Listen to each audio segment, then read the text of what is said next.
Welcome to my channel. Bubba Wallace and Carson Hocevar have been the talk of the entire NASCAR garage since Martinsville, and once you understand the full picture of what happened, it is easy to see why. This was not just a short-track bump that people forget about by Monday morning.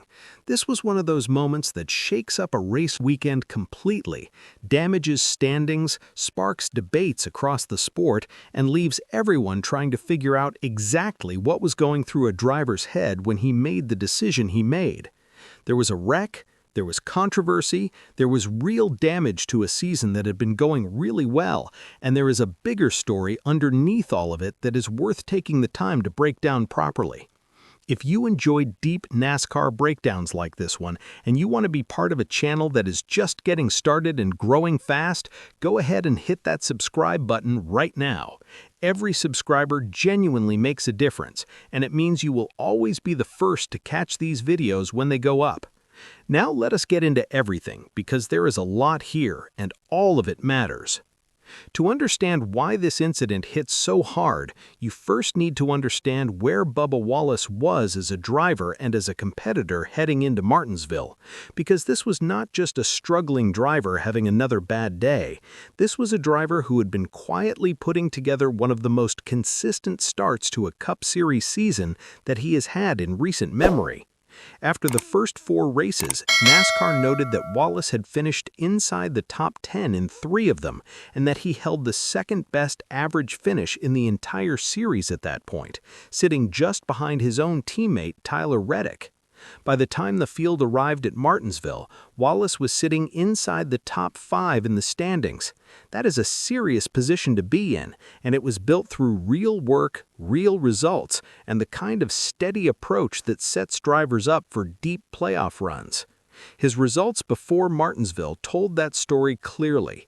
Finishes of 10th, 8th, 11th, 6th, and 9th before a difficult 34th place at Darlington showed a driver who was not just getting lucky on a few good weekends, he was consistently delivering, consistently collecting points, and consistently keeping himself in conversations that matter. Even after the Darlington stumble, he still came into Martinsville with enough in the bank to feel like a genuine contender for a strong season.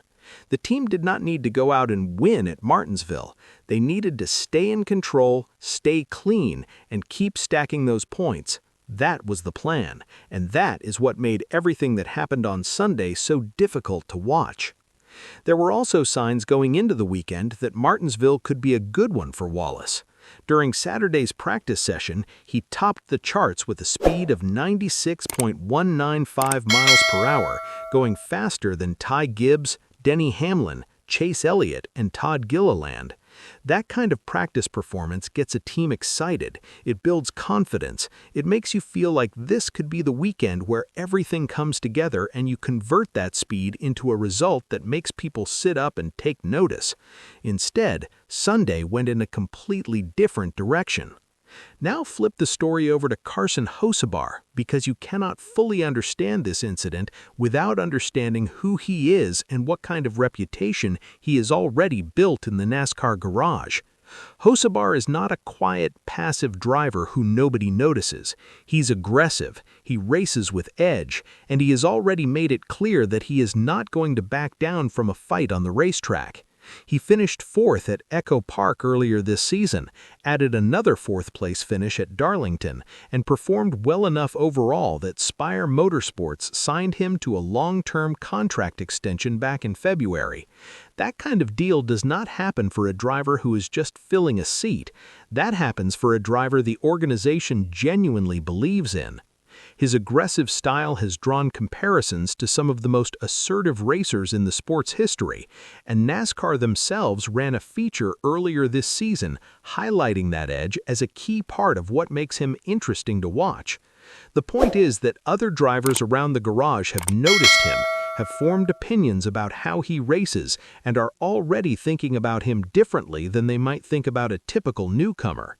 His style earns him fans, and it also earns him moments of conflict, and that combination means tension tends to build around him faster than it might around another driver.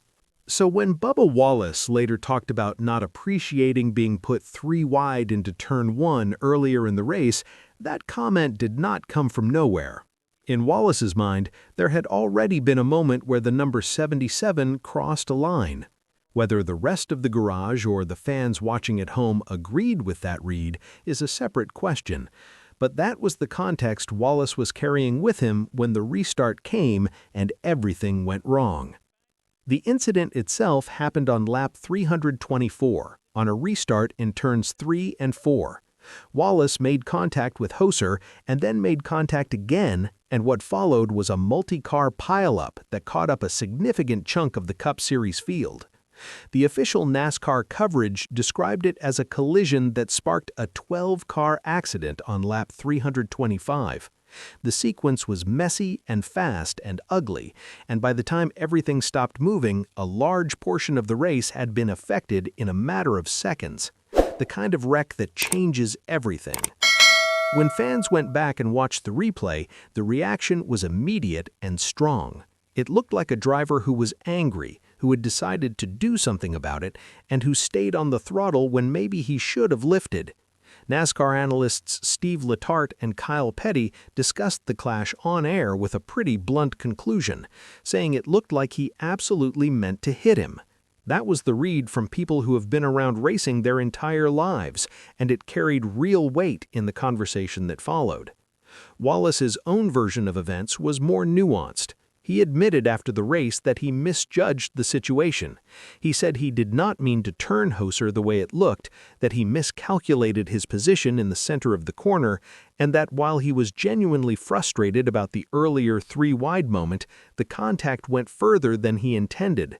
That is an important distinction to sit with, because it is not the same as saying he had no intention of making any contact at all. What he seemed to be saying was that he made an aggressive move he thought he could pull off, and then the moment got away from him. Whether fans chose to take that at face value or not, that was his explanation, and he gave it openly and without hiding from the situation. Here is what is interesting about trying to land on the full truth of what happened. It probably lives somewhere between totally intentional and completely accidental. It looked like a frustrated driver making a move he thought he could pull off, and then the situation escalating beyond what he planned for.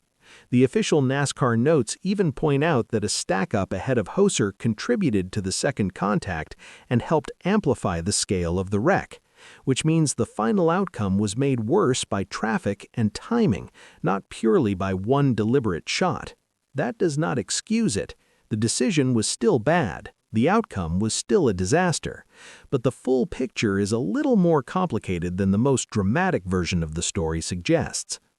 The outcome for Wallace was brutal in every sense. He finished 36th, earned just 1 championship point, and dropped from 3rd in the standings all the way down to 11th. That is not a small setback. That is the kind of swing that completely changes the shape of a season. For a driver who had been doing the careful, consistent work of building a real points cushion, throwing it away in one corner on one restart is the kind of thing that stings for a long time. And here is the part that makes it sting even more. Carson Hocevar, the driver Wallace drove through, ended up finishing 17th. He got hit hard, got caught up in a massive wreck, and still salvaged a decent result. So when you look at who actually suffered the most from that moment, it was not the driver who got hit, it was the driver who did the hitting. Bubba Wallace effectively hurt himself more than he hurt Hocevar, and that is a painful thing to sit with after a race like that. The reaction from around the sport was serious and pointed. Respected journalists covering NASCAR wrote about how puzzling the decision was, specifically because of the strong position Wallace had been building. The argument was simple. When points are this valuable, especially early in a season where every position in the standings can matter later, you cannot afford to throw away a race finish because of frustration on a restart. This was not fan outrage from people who didn't understand the sport. This was experienced voices around the garage and in the media saying that Wallace may have done serious damage to far more than one race result. The toughest reaction came from inside Wallace's own circle. His spotter, Freddie Kraft, addressed the situation honestly and without sugarcoating it. Kraft said he takes Bubba at his word that it was a misjudgment, but he also made it clear that the team went from 3rd in points to 11th, and that in a season where they want to be real contenders, that kind of thing simply cannot happen. That response stood out more than anything else in the aftermath, because it was not criticism from someone on the outside looking to pile on. It was someone who works closely with Wallace every single week, acknowledging exactly how expensive this moment could turn out to be.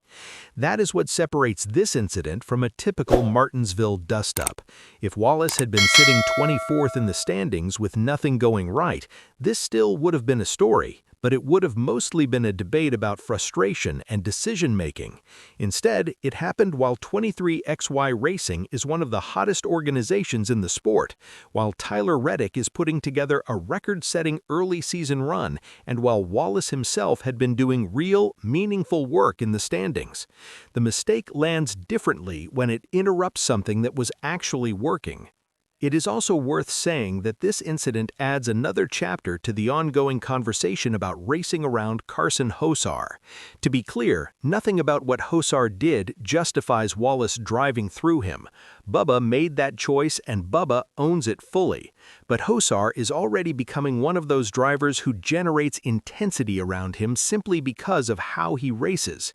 His aggressive style forces split-second decisions from the people around him, and not everyone is going to handle those moments perfectly.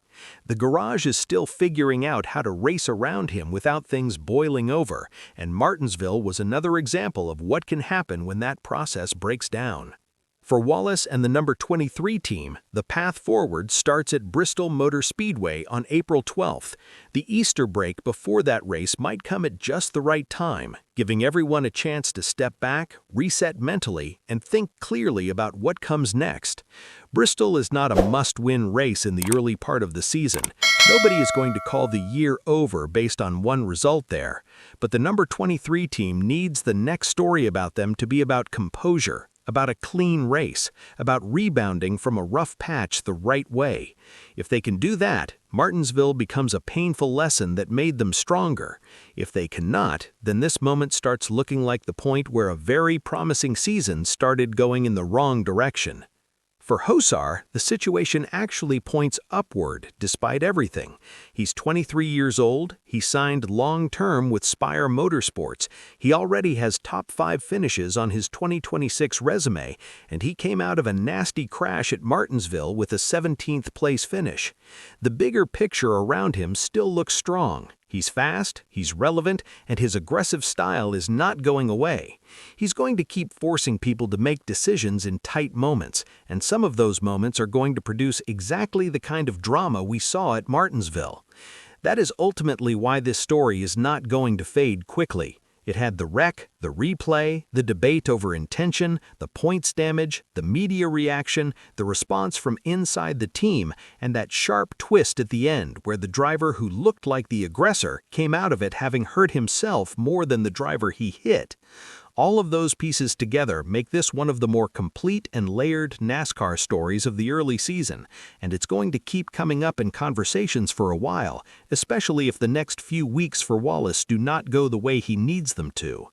This sport never lets you sit still for long, and how Bubba Wallace responds from here is going to tell us a lot about what kind of season this actually turns out to be. Drop your thoughts in the comments below. Do you think Wallace simply lost his cool in the heat of the moment, or is Carson Hocevar's aggressive style the kind of thing that was always going to eventually push somebody over the edge? Let us know what you think.